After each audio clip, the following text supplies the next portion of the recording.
Bismillahirrahmanirrahim. Alhamdulillahirabbil alamin.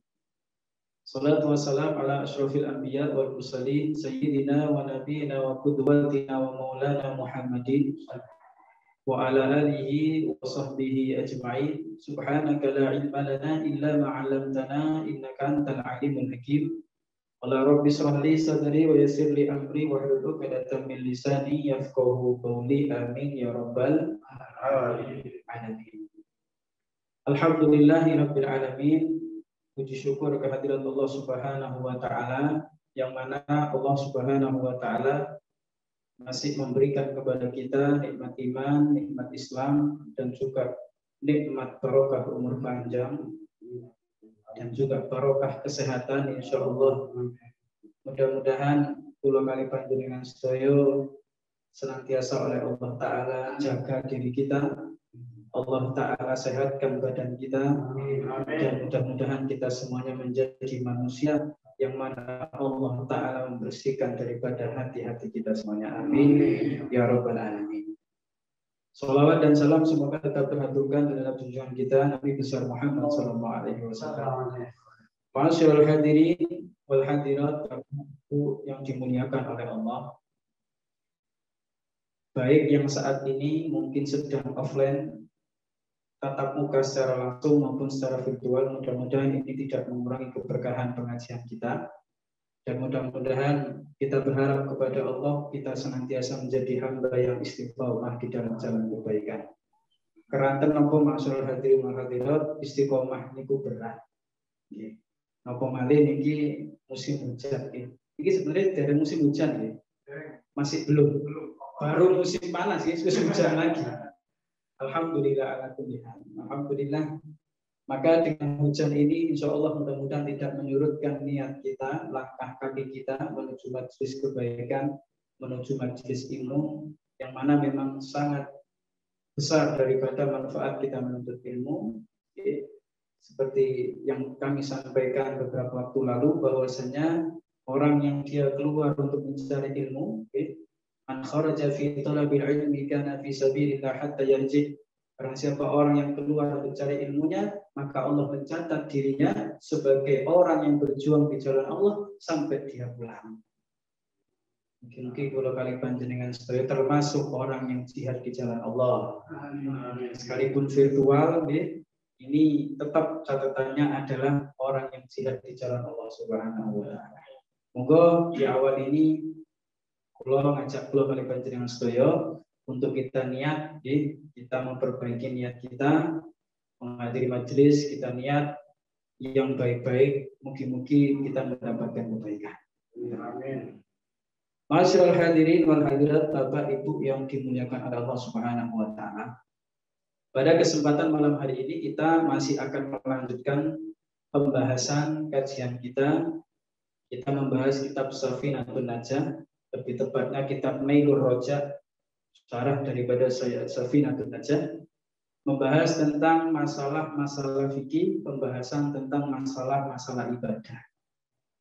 Yang mana sebelumnya, di minggu yang sebelumnya kita sudah membahas sampai kepada pembahasan tentang masalah kita bagaimana mengetahui tentang macam-macam najis. Maka ini masih ada kaitannya tentang macam-macam najis. Maka melanjutkan pembahasan minggu lalu yang belum selesai, kita selesaikan insya Allah hari ini. Yang mana tentang masalah hikmah. Hikmah tentang nopo fil kalb, tentang seekor anjing.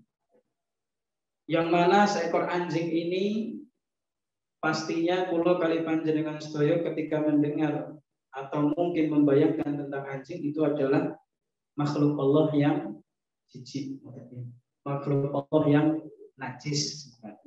Namun demikian masyaallah hadirin, ini seolah-olah mengindikasikan kepada kita, sekalipun kita bertemu dengan makhluk Allah yang itu ghairu muhtaram, yang tidak dimuliakan secara hakikatnya, seperti anjing dan babi.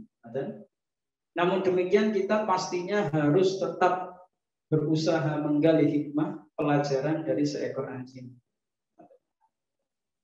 Karena Allah itu menciptakan segala sesuatunya tidak sia-sia. Sekalipun seekor anjing, seekor babi yang itu termasuk tergolong najis mughalladh atau najis berat, maka ini pun tidak serta-merta menjadikan kita kemudian benci sama anjing. Karena napa niki juga makhluk Gusti Allah.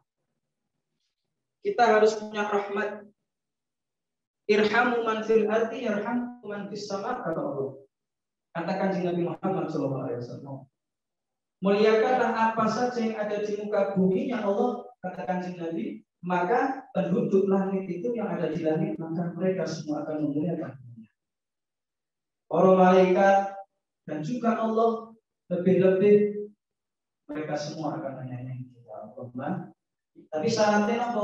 Kita sayang, kita rahmat kepada seluruh makhluk yang ada di muka bumi. Ini pelajaran. Kalau kita kaitkan dengan makhluk yang lain, khususnya manusia, kalau anjing saja yang najis niku, kita tidak boleh berpandangan buruk tentang anjing itu sendiri, lebih-lebih kepada manusia. Mungkin kalau kali panjenengan ini punya satu orang, mungkin satu kenalan yang mungkin itu tidak kita sendiri. Kan macam-macam waktu ini. Tidak senang dari sisi nomornya kan macam-macam. Mungkin sikapnya atau sifatnya begitu. Namun demikian kita harus ingat bahwasanya Allah Ta'ala pernah berfirman, ya ayyuhalladzina amanu ijtanibu katsiran minadh dhanni inna ba'dadh dhanni itsmun, kata Allah dalam Quran surah Al-Hujurat. Wahai orang-orang yang beriman, ijtanibu katsiran minadh dhanni, jauhilah daripada kalian daripada banyak berprasangka kepada orang lain. Kenapa kita tidak boleh berprasangka sama orang lain? Ya, mungkin hasud atau mungkin kita iri sama orang. Karena inna ba'dadh dhanni itsmun. Di balik prasangka itu ada dosa. Belum kali panjenengan batin, rasani tanggane, prasangka ini padahal belum tentu benar. Ada mungkin tetangga kita perempuan yang malam keluar batin ngomong, ini kayak kerja. Oh begitu, itu justru nangkep. Jangan-jangan ini kerjanya nggak benar ini cewek. Belum tentu maksudnya. Belum tentu. Maka kita jangan pernah menganggap remeh orang lain, jangan pernah menganggap rendah orang lain. Sehingga kita punya sofak qulub, yaitu bersih hati. Ini kadang di pulau kali panjenengan nanti. Kembali kepada permasalahan kita tentang masalah anjing. Anjing ini najis, anjing itu menjijikkan buat kita, dan kita jangan dekat-dekat dengan anjing. Terutama anjing galak. Maka minggu yang lalu sudah kita bahas, ada kurang lebih 7 pembahasan tentang hikmah anjing. Ini melanjutkan saja. Insya Allah kita selesaikan. Ini kurang 3 sisanya. Kita ulang dulu yang sebelumnya. Bahwasanya anjing itu memiliki hikmah. La yazalul ja'in wa hadhihi sifatus shalihin. Bahwasanya yang namanya anjing itu selalu merasa lapar. Ini adalah sifatnya seorang yang soleh. Sudah kita bahas. Maka kita mengambil pelajaran dari sifat anjing yang dia itu selalu lapar. Nopo artinya kita sebagai umat Islam ya harus sering lapar, yaitu melalui jalan puasa. Yang kedua, layana minal laili illa qalila, anjing niku boten tilem boten dak tidur ketika malam kecuali hanya sebentar. Itu anjing. Maka kata ulama wahai sifatil mutahajjidin. Maka ini termasuk sifatnya orang-orang yang senantiasa dia bangun untuk tahajudnya. Oleh nonton itu ketika malam sholat tahajud. Bahkan ini teosis kultural bersoleh al-Idris mengatakan kita kalau bangun malam melek terus kemudian ini Gusti Allah, ya Allah, itu pun dianggap sholat tahajud. Melek mawon ini Gusti Allah.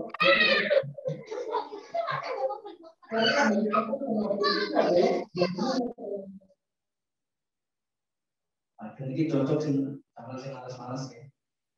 Kalau alarm dimulaikan berwater, jam 3 tani, nanti ini alarm, ya Allah saja alhamdulillah Tuhan.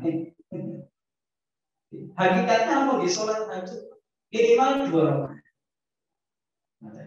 Yang ketiga, sifat anjing itu lalu turida fil yaumi alfa marrah maka min babi sayyidin. Anjing itu kalau sehari saja misalkan diusir sampai 1000 kali oleh tuannya, maka apa sifat anjing itu? Dia tidak akan segera keluar, tidak akan segera pergi dari pintu tuannya. Dia akan kembali lagi, diusir balik lagi, diusir balik lagi. Ini anjing maksudnya. Wah ini min alamati shodiqin. Ini adalah sifat daripada orang yang setia kepada Allah.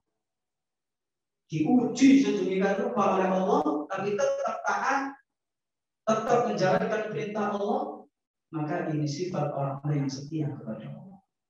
Bukan malah meninggalkan Allah, diuji terus-terusan. Aku uji ya, hari-hari Allah, hari-hari tahun-tahunan. Allah kan adil Gusti Allah.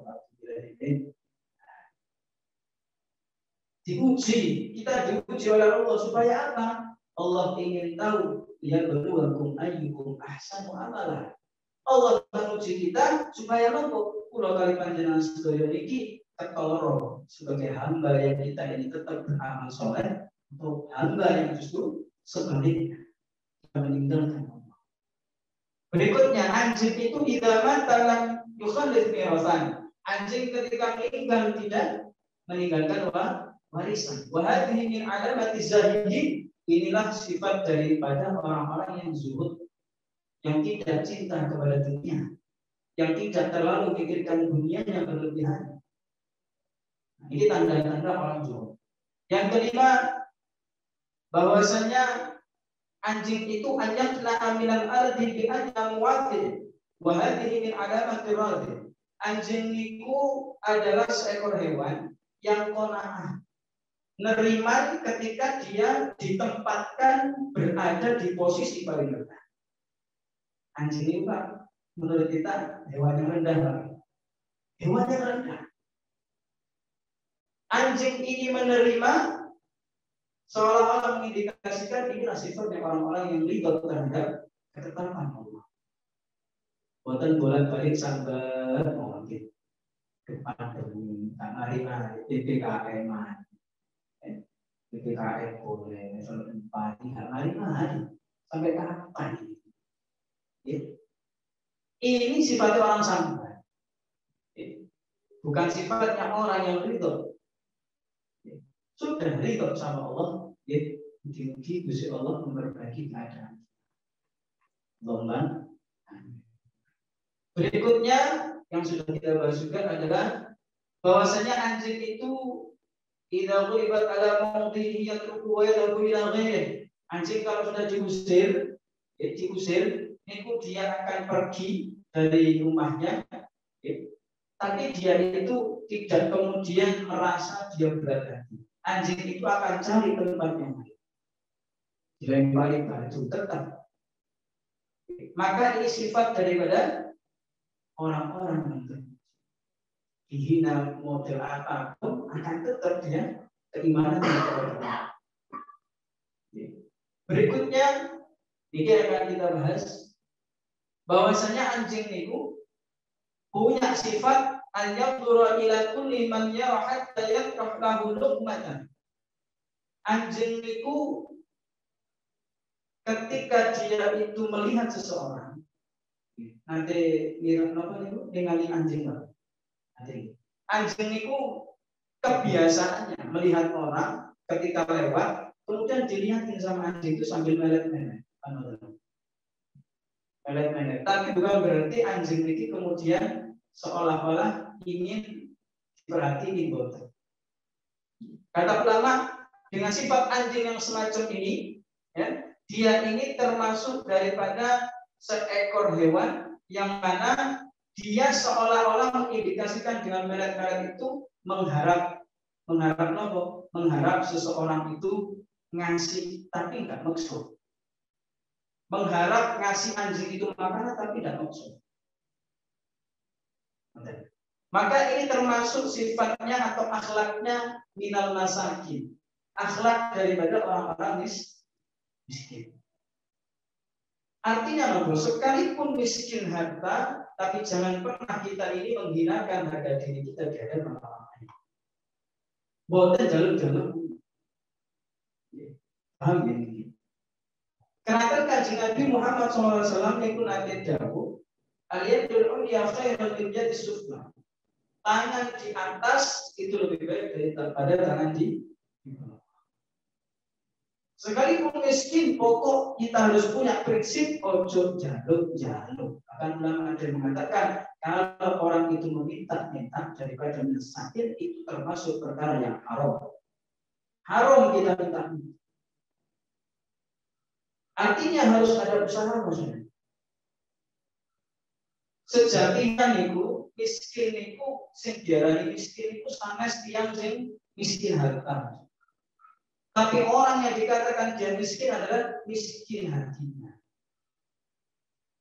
Selama dia memang merasa jadi orang miskin, tapi dia bisa menghargai dirinya, tidak minta-minta, dia tetap hormati muliakan dirinya dengan cara usahanya sendiri, maka ini orang seperti ini di mata Allah. Dia akan mendapatkan ridho, mendapatkan pandangan dari Allah Subhanahu wa Ta'ala. Orang-orang miskin itu adalah orang-orang yang memang insya Allah disuka dekat dengan Nabi. Karena kalau Kanjeng Nabi itu miskin, bahkan Kanjeng Nabi itu nanti doa, Allahumma ja'alni miskinan wa amisna miskinan. Ya Allah, jadikan aku orang miskin saja ya Allah. Jadikan aku orang miskin dan matikan aku dalam keadaan miskin. Dan kita mohon buatan di sini. Dumau kita mohon apa? Insya Allah buatan itu saya bisa. Mari doa apa? Nomornya antur sholat jamaah dikira imam dumau. Allahumma ja'alna miskinan wa amitna miskinan. Ini buatan itu bisa. Buatan itu seluruh Indonesia. Kan Nabi dumau ini. Tidak dijadikan orang miskin. Kenapa? Orang miskin nanti di akhirat akan dimuliakan oleh Allah dengan apa? Berupa hisabnya yang tidak akan. Hisabnya, masya Allah. Cepat lah. Oh, kaya. Oh, pejabat. Doa juga bisa. Oh, pemimpin ada. Oh, doa. Dihisab saja. Jadi buat kepenaan dados pemimpin. Zaman sekarang ini rebutan dados pemimpin, insyaallah. Oke, 2024 sih tangen lah. Bali 2024 semua akeh. Oke. Masya Allah. Rebutan. Nanti kita akan ditanya oleh Allah. Kullukum ra'in wa kullukum mas'ulun an ra'iyatihi. Setiap kalian ini adalah pemimpin dan nanti pulau kali panjenengan sedaya bakal ditanya tentang kepemimpinan pulau kali panjenengan. Sing bapak-bapak kita ngerti kepemimpinannya terhadap keluarga. Biar ya Allah, istri kita, istrimu biar ya Allah. Dididik agama no boten. Anak-anak kita dididik agama no boten. Niki sing bakal ditangkap kalian Gusti Allah. Nopo malih iki kepala. Seorang pemimpin yang punya jabatan, waduh, ya Allah. Maka dari yang miskin itu pun berkecil hati, mandi bisa beri, bisa. Maka apakah terus kemudian kita harus menjadi miskin ikut Kanjeng Nabi? Terus tak perlu Kanjeng Nabi mawon, terus aku mau jadi sugih. Napa seperti itu? Nggih boten. Artinya kita juga perlu menjadi seorang muslim yang kuat.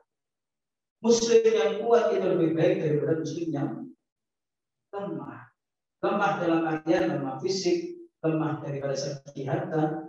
Kalau ada orang muslim kaya, kita patut berbangga. Selama dia mendermakan hartanya di jalan Allah. Ini yang harus kita tiru, Mas.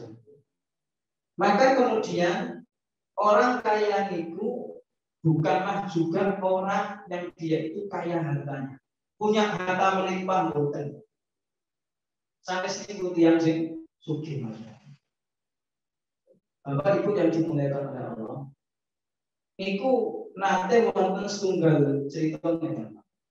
Suatu ketika ada seorang yang dia itu hidup sederhana. Katakanlah orang yang miskin. Dia setiap hari kerja untuk cari makan di hari itu, dan hari esok cari lagi untuk hari esok. Suatu ketika orang ini istirahat di bawah pepohonan. Mungkin muli kemudian istirahat di bawah pohon. Ketika istirahat di bawah pohon, ini kuli bontot makanan itu sepotong roti. Di bawah pohon yang mana di pinggirnya sudah ada sungai yang mengalir. Niki makan roti nggak? Tiang sing boten nggak ada niki wau makan roti, ya. Terus kemudian ketika dia keseretan, dia minum air dari air sungai. Ketika sudah selesai makan dan minum, dia ucapkan alhamdulillah. Makan roti lagi, alhamdulillah. Makan roti lagi, alhamdulillah. Sampai didengeri ucapan seorang yang miskin tadi oleh seorang raja waktu itu, seorang sultan yang kebetulan lewat naik kuda dengan para ajudannya, pas pampres. Para presiden itu pas. Iki wau presiden sultan iki wau berhenti mengamati orang yang tadi makan, itu heran, Pak. Herannya kenapa? Keranten kok ono wong syukur muni alhamdulillah kok sampai bandar kok lebay ngoten. Sampai kemudian ini sultan nyuruh ajudannya, ajudan itu sih. Coba tanya sama orang itu kenapa orang itu kok ucap alhamdulillah kok sampai berkali-kali mau bandar mana? Biasa ya iso. Mari oleh nikmat kau museum. Ada berkali sugih. Mulai meremehkan. Kemudian turun itu yang namanya ajudannya. Tanya, Pak, maaf, saya dari kejauhan tadi sampai mengucap alhamdulillah. Sama mari oleh nikmat kau museum. Ini orang rupanya juga wali, sanjang. Sampai ke sini disuruh tuanmu, disuruh sultanmu. Iya benar. Sampai pengen tahu jawaban saya, sultanmu bukan wujud atau jalan, tak salah. Jadi yang miskin punya harga diri, Pak. Dan ada takon sultanmu kalau dari diri. Jadi langsung lanjutkan oleh sultan, ini orang minta jenengan yang turun sini. Begitu, ya turun sultan. Tanya sambil menyambungkan diri sampai oleh nikmat Allah. Belum alhamdulillah berlebihan. Alhamdulillah. Oleh nikmat dicerita.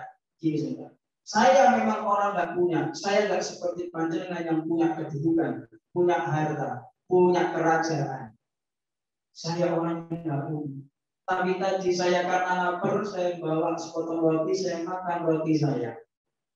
Ketika saya keselatan, alhamdulillah Allah itu turunkan di samping saya itu ada sungai yang mengalir, sehingga saya tertolong ketika tersedia. Saya minum air sungai, maka saya mengucapkan alhamdulillah. Apakah salah dengan apa yang saya lakukan? Wahai Tuhan, wahai Sultan, seandainya ini kata orang Muslim, seandainya saya tawari panjenengan makan roti sampai kelaparan, kemudian nggak ada makanan lain selain roti, dan panjenengan harus beli roti itu tadi, sepotong roti tadi dengan separuh harta panjenengan. Kira-kira panjenengan mau nggak mengganti sepotong roti dengan separuh harta panjenengan? Ya mau. Kenapa mau? Ya karena saya kelaparan. Daripada saya mati, maka saya akan beli sepotong roti tadi sekalipun dengan separuh harta saya. Sambil tersenyum orang itu mengatakan, yang kedua, wahai Tuhan, seandainya panjenengan tadi sudah makan roti terus tersedak, apa tersedak? Kesedak. Mangan pohon, ini wonten pohon tertentu, wonten gedang. Pohon apa nih Pak? Gedang ya, alhamdulillah. Di Sidoarjo ada apa Pak Baptis? Pak Bison? Subhan apa Pak Zul? Turu gimana? Dalam Ustaz? Oke. Di situ ada subhan apa Pak Zul? Suguhan.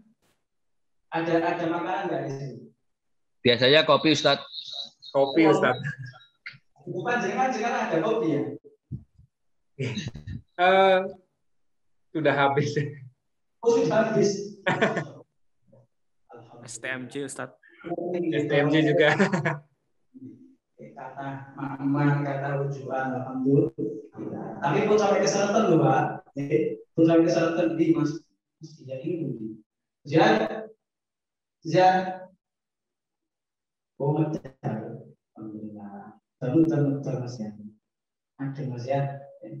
Ini Pak, keselatan nih bilang sama teman tadi sultannya, seandainya panjenengan makan roti kesedak, terus nggak ada jalan lain lagi, panjenengan harus minum dari segelas air, terus panjenengan harus membeli air tadi dengan separuh harta panjenengan yang tadi sisanya, separuh harta panjenengan, apakah panjenengan mau beli? Kata sultan, bermau. Karena mau, nah daripada aku kesel lagi. Tak kenal keberatan aku. Wis entek ada zaman. Entek berarti saat ini saya dengan panjenengan saya lebih kaya daripada panjenengan. Maka ada makulah mengatakan laisa khina ya ikasratil arab walakin al-khina nas. Kekayaan yang sejati itu bukan karena banyaknya harta, bukan kaya harta. Walakin al-khina nafs. Tapi kekayaan yang sejati itu adalah kekayaan jiwa yang ada di diri manusia. Sekalipun orang ini miskin, gak mampu sederhana, tapi dia selalu bersyukur kepada Allah, qanaah berusaha menerima apa yang telah Allah takdirkan untuk dia, maka inilah sejatinya orang yang kaya. Paham ini? Bisa dipahami? Jadi kekayaan itu bukan karena kaya harta, tapi kekayaan itu karena kekayaan jiwa. Mungkin kalau saya dengar cerita teman-teman yang awam, Masya Allah, kan perjuangan, mungkin Pak Yusuf terutama, Pak Karim juga, Pak Kecil juga. Kalau saya dengar ceritanya itu ya Allah, berat, ujian berat. Tapi Masya Allah beliau istiqomah di jalan Allah, mungkin itu terus istiqomah. Di balik kesulitan dengan usahanya, tapi Allah pasti akan kasih jalan. Yakin. Allah nggak akan biarkan hambanya dia itu sendirian bodoh. Innallaha ma'ana, kita ini bersama Allah. Ketika Rasul Shallallahu Alaihi Wasallam, kajian Nabi Muhammad Shallallahu Alaihi Wasallam, ketika sembunyi di Gua Thur, ketika dikejar-kejar orang-orang kafir, bersama saat itu membersamai kajian Nabi adalah Sayyidina Abu Bakar As-Siddiq. Sayyidina Abu Bakar As-Siddiq sudah khawatir Rasulullah tertangkap akan dibunuh oleh Allah. Gemetar. Padahal Gua Thur niku kalau kita ketahui Mas Badi, niku guanya kecil. Boten bayangan pulau kayak panjang sing gua menjuru pertanggungan kecil itu bro.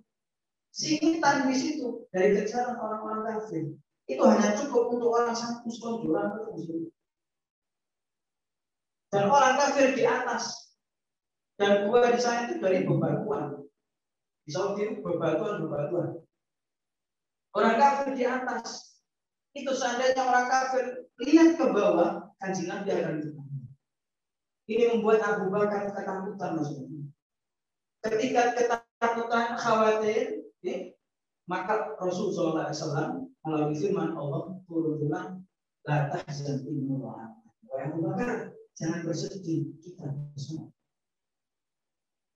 Selama orang Islam memegang keyakinan kuat terhadap Tuhan, memegang keyakinan kuat terhadap Allah, maka niscaya Allah akan berikan pertolongan. Ini adalah sifat daripada akhlak daripada orang-orang yang miskin. Tidak minta-minta. Tapi kalau dikasih dia tidak mau. Artinya jangan mengharap belas kasihan. Mending kita usaha ketimbang kita. Ini prinsip maksudnya. Prinsip Kanjeng Nabi ini mboten ate minta-minta, bahkan Kanjeng Nabi yang ngasih. Pernah salah seorang sahabat mengajukan keadaannya kepada beliau, kepada Rasulullah SAW. Wahai Rasulullah, saya ini begini, katakan tawakan. Saya itu sulit ekonomi, Kanjeng. Saat ini saya nggak punya makanan ya Rasulullah. Maka tolong bantu saya, Kanjeng Nabi. Rasulullah saat itu mboten ganda Rasulullah. Sama nggak punya.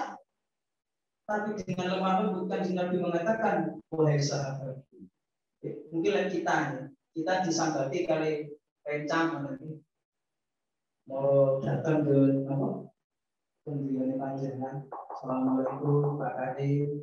Waalaikumsalam. Mau masuk. Enten perlu apa? Ini nomor tunggal kalau berarti sanjang panjenengan itu lah sahabat kula lah. Teman kula mulai ahli. Kalau saat ini kesusahan kula bantu saya mau pinjam uang. Di saat kita nggak punya uang juga, kira-kira gimana respon kita? Oh, coba aku ya sama kita ini sampai nyelin aku keliru salah itu mulai indah dengan Rasulullah. Beliau mengatakan kepada orang tadi, wahai fulan, sampean sekarang ke pasar, pergi ke pasar, belilah keperluanmu semuanya ini sebagai ini juga. Bilang ini dari Muhammad. Kanjeng Nabi berani menjadi jaminan. Sekalipun mesti harga dirinya tinggi, jangan minta. Inilah yang harus kita pegang daripada akhlak seorang yang mencintai dan akhlak atau daripada hikmah seorang cinta. Yang berikutnya Rasul hadirin, rahimahullah, bahwasanya anjing itu annahu idza safara min baladin ila ghairiha lam yatazawwaj wa hadhihi alamatun. Jadi anjing itu adalah seekor hewan yang mana ketika dia bepergian safara min baladin, bepergian dari satu daerah, maka anjing itu lam yatazawwaj, boten bawa bekal.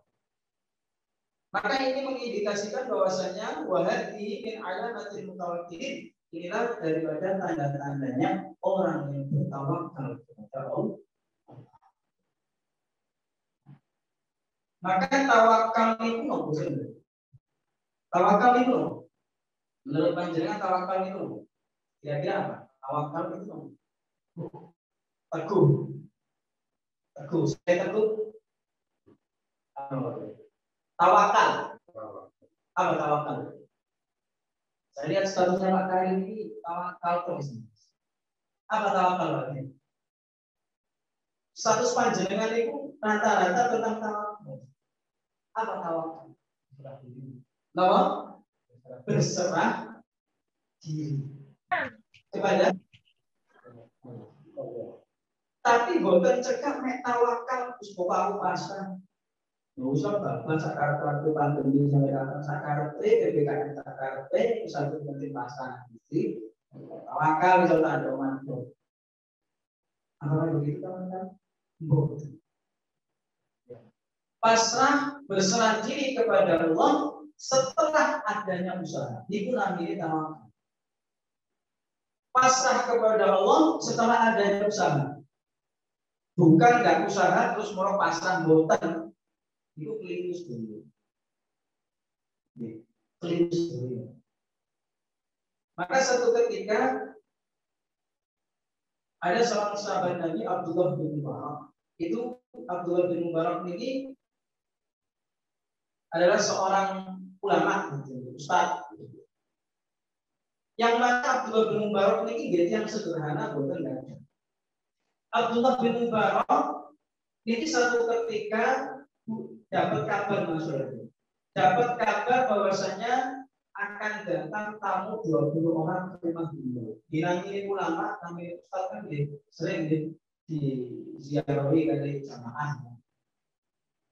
Tapi Abdullah bin Mubarak ini punya harta cuma sedikit. Cuma dua hartanya, yaitu rumah dan punya tunggangan kuda. Jangan sampai itu. Ini Abdullah bin Mubarak cuma hanya punya rumah dan kuda dan sudah punya istri. Ketika mendengar kabar bahwasanya akan ada tamu 20 orang datang mau datang ke rumah beliau, ini curhat sama istrinya. Jadi ini maling ini bakal tamu orang dulu. Tapi namanya kira-kira yang nunggu di dalam di dapur apakah ada masakan? Tidak ada kecuali hanya nasi. Kayak segodok. Waduh, mosok tamu kayak disuguhi segodok. Maka sanjang ini Abdullah bin Mubarak kepada istrinya, wahai istriku, kita kan punya kuda saja. Iya, terus gimana? Gimana kalau kita sembelih kudanya? Kita suguhkan dengan nasi yang lauknya kuda kepada tamu kita yang akan. Ini istrinya pas kacau gitu. Istrinya pas boten, karena bukan istrinya. Demi Allah, kalau seandainya engkau melakukan itu, harta kita tinggal itu satu-satunya wajib. Sampai melakukan itu, wis cerai saya sekarang. Berat masih ada. Berat ini. Tapi di sisi lain Abdul bin Mubarak ini pengen memuliakan nama. Maka nabi bilang yang akhir, kalau belum itu.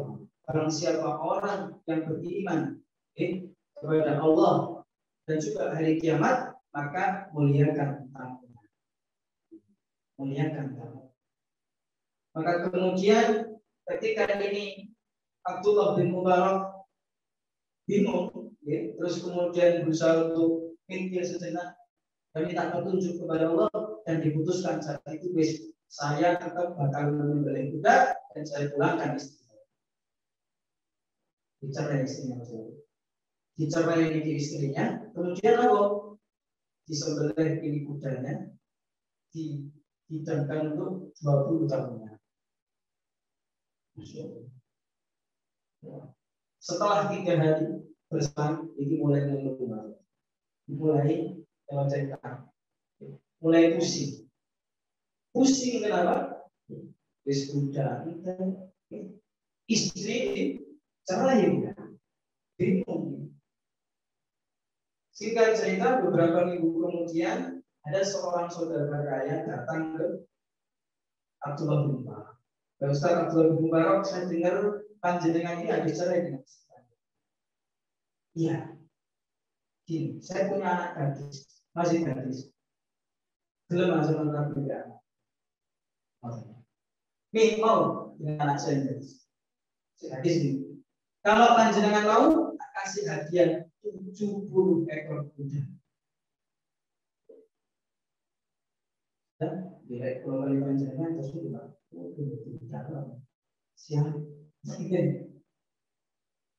Lalu kemudian istiqorohnya kemudian beberapa hari mengatakan, saya sudah istiqoroh, alhamdulillah ada insyaallah khair, insyaallah baik, maka saya akan nikahi putri panjenengan. Alhamdulillah.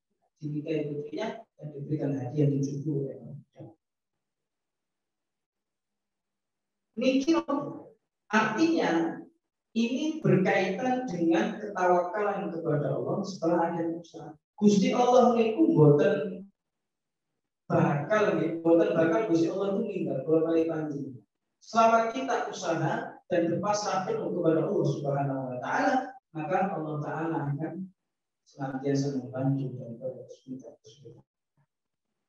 Maka Imam Abdullah bin Mubarak tadi ketika tidur maka berdiri ada suara yang ngomong, ya Abdullah bin Mubarak, wahai Abdullah bin Mubarak, dikatakan dalam suara itu, qad tabahta wahidan badalallahu sab'in. Allah Ta'ala, engkau telah menyembelih 1 ekor kuda, maka Allah menggantinya dengan 70 ekor kuda. Lalu kemudian qatalata wahidatan ajuzan badalallahu bikratan. Engkau telah menceraikan 1 istrimu yang dia itu sudah tua renta, terus tua, kebun kan, tebur lah, tebur kebun tebur, ruwet, pokoknya ruwet. Ya, engkau ceraikan istrimu yang wanita tadi, maka Allah ganti istrimu dengan istri yang masih ganti. Ini barokahnya apa? Memuliakan tamu dan tamak kepada Allah Subhanahu wa taala. Ya. Fa in tawallaw fa qul hasbiyallahu la ilaha illa hu alaihi tawakkaltu wa huwa rabbul arsyil azim.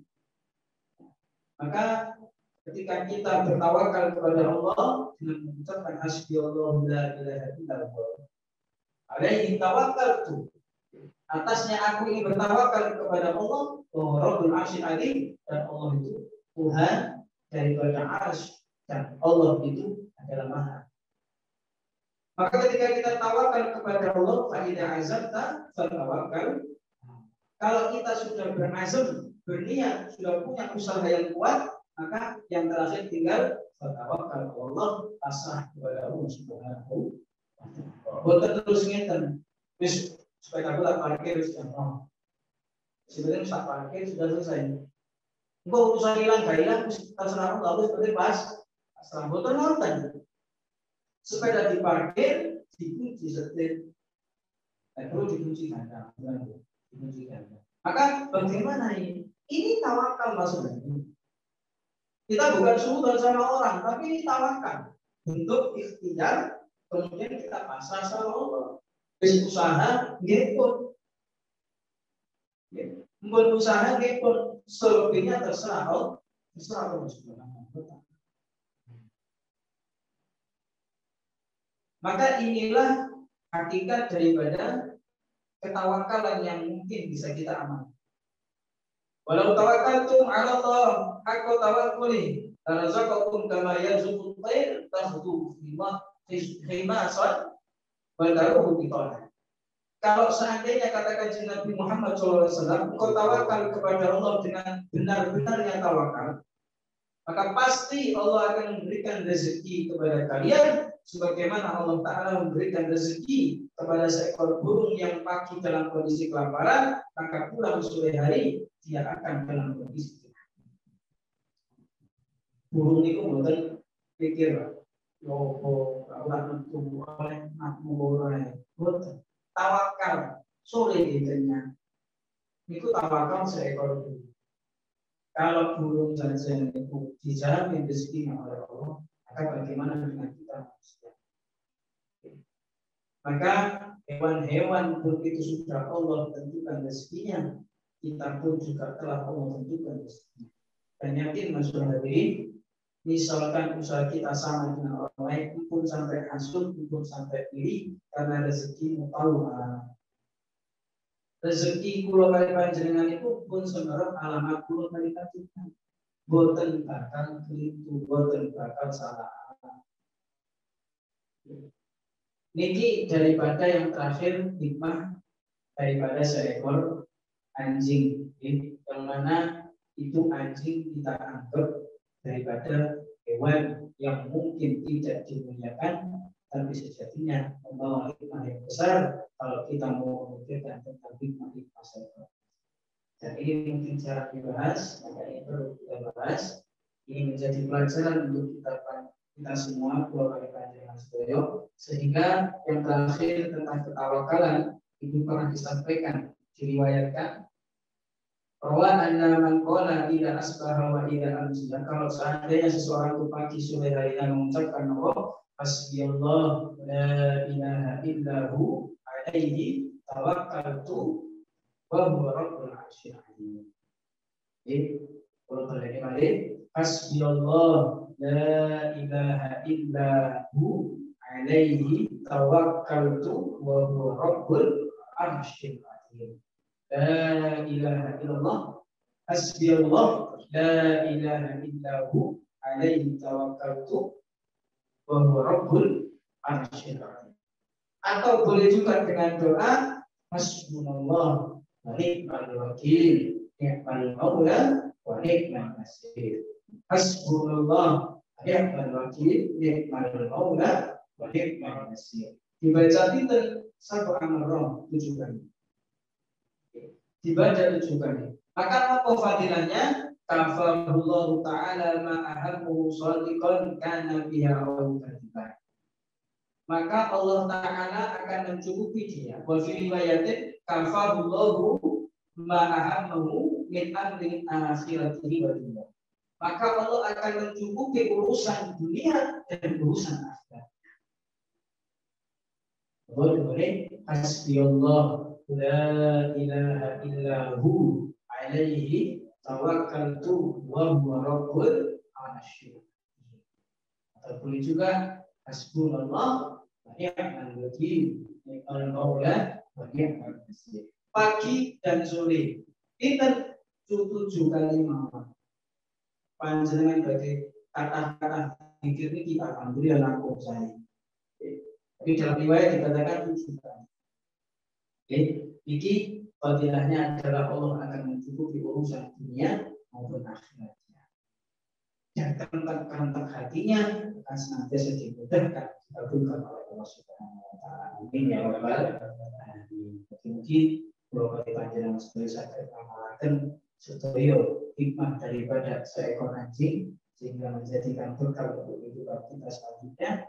Kita menjadi hamba yang semakin baik ke depan, menjadi hamba yang senantiasa Allah ridhai, menjadi hamba yang Allah senantiasa rahmati, dan mudah-mudahan pulau bagi panjenengan sedaya, keluarga semuanya, saudara-saudara semuanya, kita semuanya mendapatkan pandangan nazroh dari Allah dan juga kanjeng Nabi Muhammad SAW. Amin ya rabbal. Jadi yang saya keluar dulu sampai akhir. Monggo mungkin sebelum saya ada pertanyaan nanti. Kembali ke Mas Yusuf, monggo Pak Yusuf. Jazakallahu khairan Ustadz untuk kajian penjelasannya. Baik, untuk sesi pertanyaan saya buka mulai dari Bapak Ibu, saudara-saudara yang ada di shelter Marang. Monggo jika ada yang ingin bertanya silakan.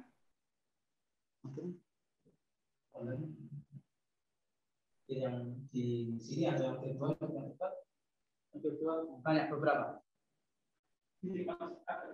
Oke, monggo mungkin yang virtual atau yang di sini monggo bisa tanya melalui kontak permasalahan. Baik,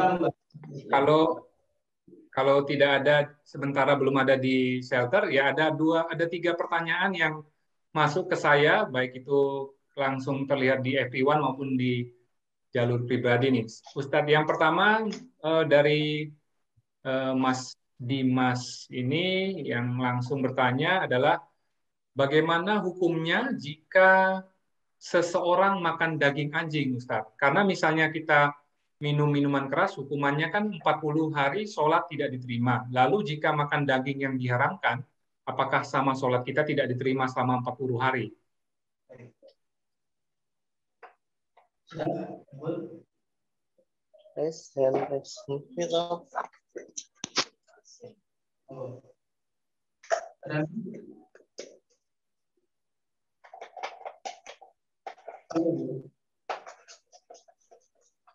Apakah terdengar jelas, Ustadz?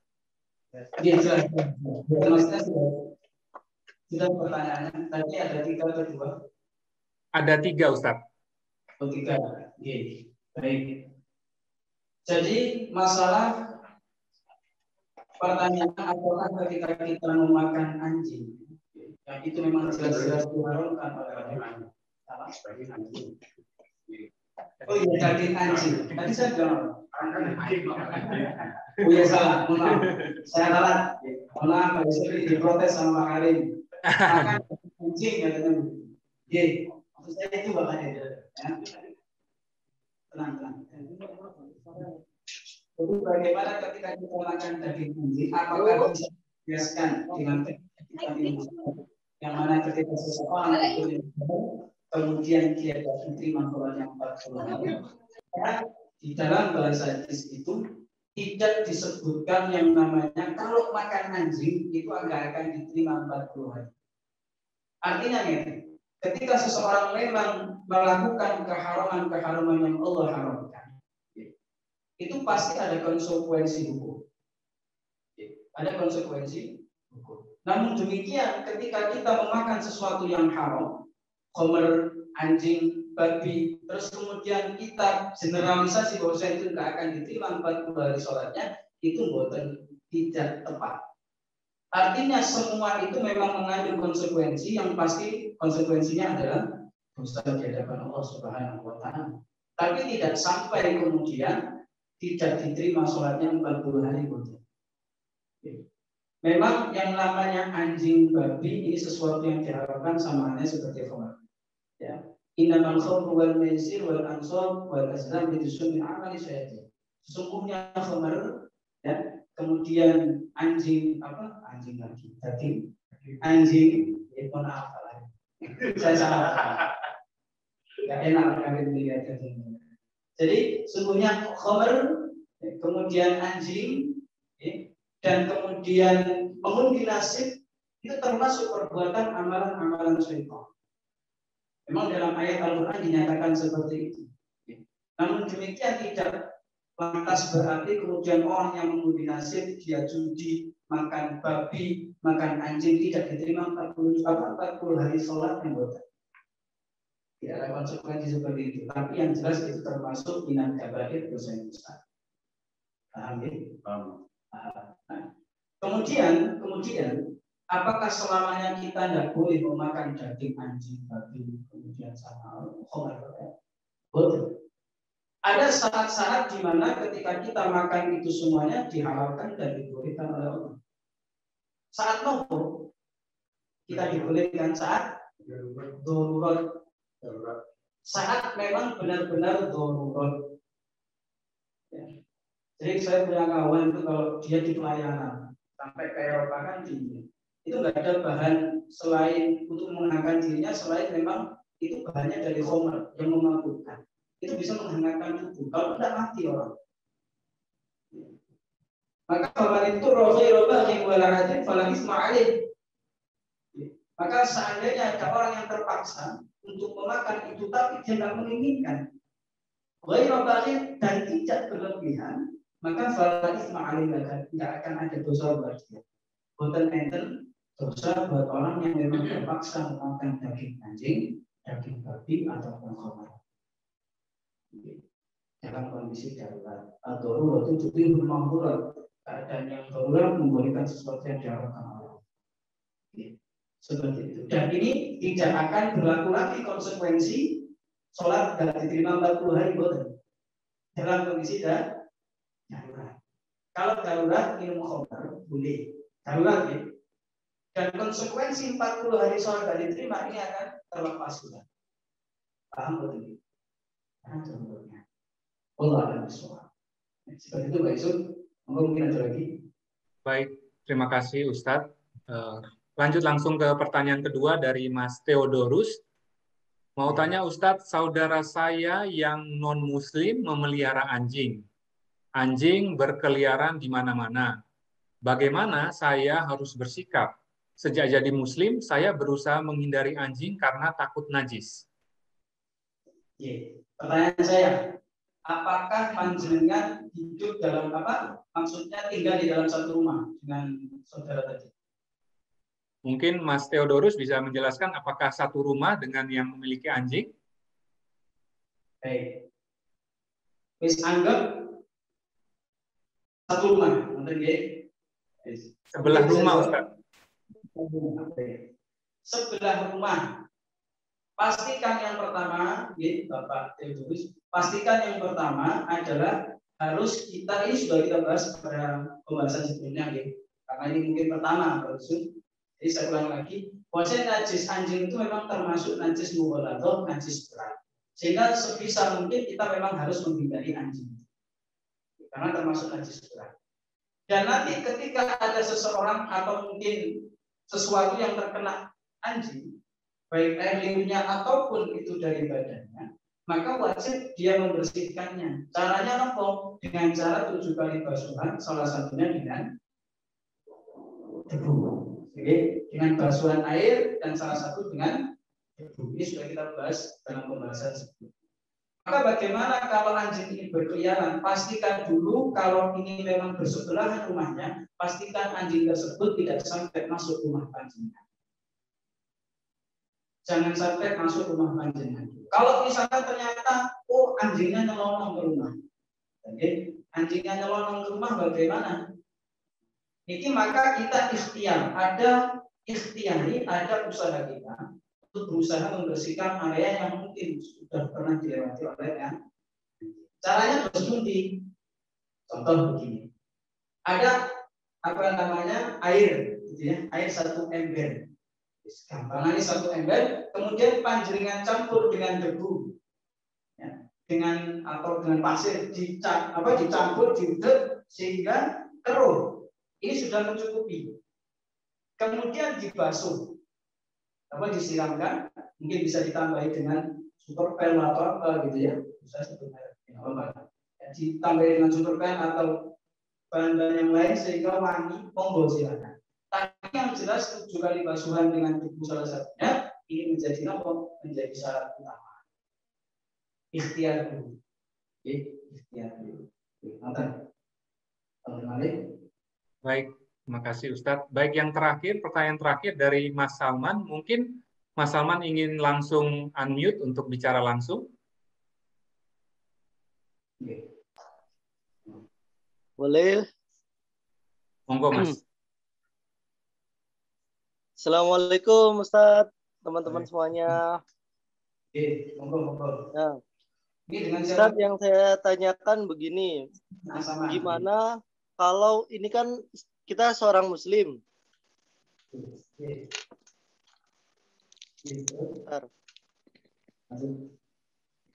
Assalamualaikum, halo. Nah, Ustadz, pertanyaannya begini. Bagaimana kalau kita ini seorang Muslim, tapi kita tetap memiliki anjing, dan anjing itu kita manfaatkan sebagai penjaga misalkan lahan kita yang kita ada tanaman yang bisa menghasilkan duit banyak, seperti itu gimana? Anjing penjaga ya. Jadi seorang Muslim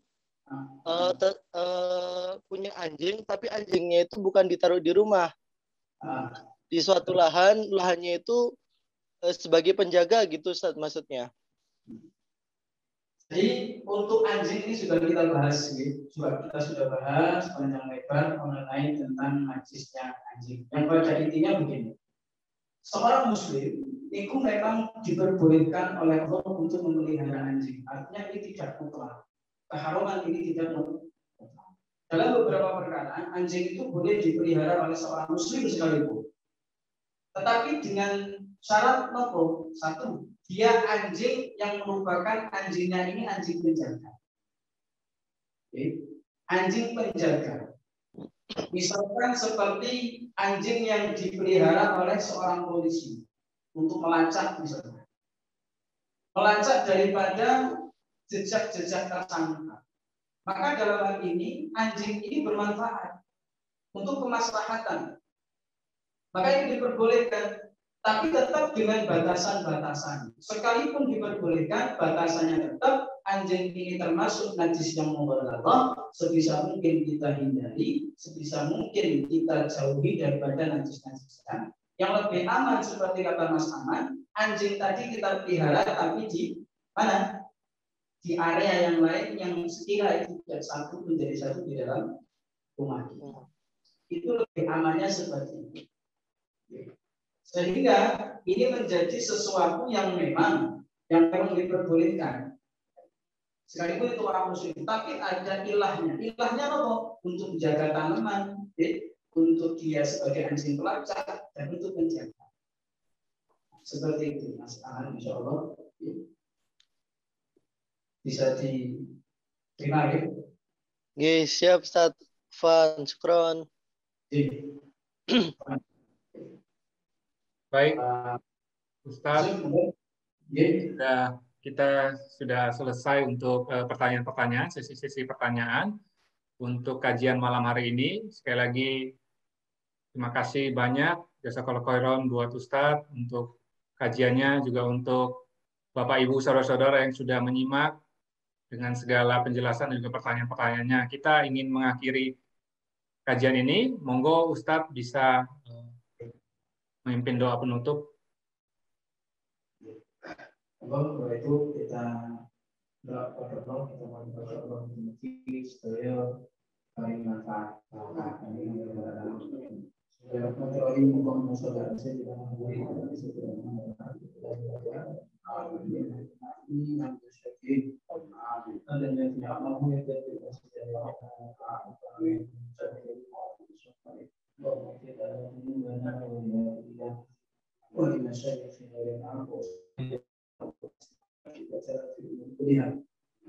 وأجلنا من خزي الدنيا والآخرة اللهم نور قلوبنا بنور هدايتك كما نورت الأرض بنور شمسك أبدا واختم بصالحا أعمالنا اللهم اجعلنا يا الله جماعتنا يا الله من أهل الدين من أهل السعادة من أهل البركة من أهل الأمانة من أهل الاستقامة من أهل لا إله إلا الله ربنا وشكر ربنا وعلى ذلك ربنا ربنا هب لنا من ازواجنا وذريتنا قرة اعين واجعلنا للمتقين اماما ربنا اتنا في الدنيا حسنه وفي الاخره حسنه وقنا عذاب النار صلى الله عليه وسلم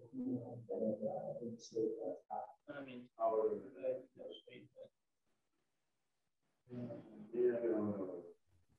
الله اعلم بالصواب السلام عليكم ورحمه الله وبركاته